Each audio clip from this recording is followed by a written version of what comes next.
Trasporto pubblico locale, migranti positivi, l'attualità entra nella conferenza stampa di presentazione della sperimentazione veronese sul vaccino anti-Covid.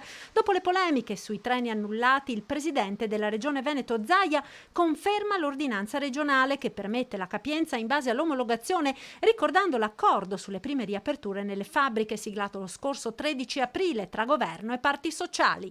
Nell'accordo c'è scritto che sotto il metro di distanza due o più lavoratori possono lavorare fianco a fianco anche per 8 ore portando la mascherina. Ciò vuol dire per la proprietà transitiva a casa mia che gli stessi lavoratori nell'autobus possono stare fianco a fianco con la mascherina e non ci stanno 8 ore. Se riduciamo la capienza dei treni regionali, continua Zaia, non ci sono alternative al trasporto pubblico locale e sarà ancor peggio con l'apertura delle scuole.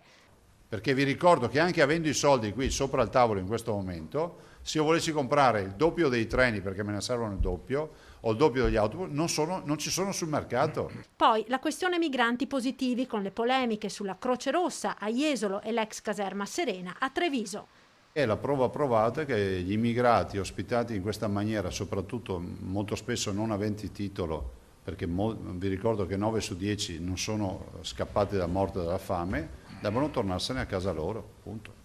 Se noi non avessimo avuto questi 2 centri di accoglienza, non avremmo avuto 2 grandi focolai.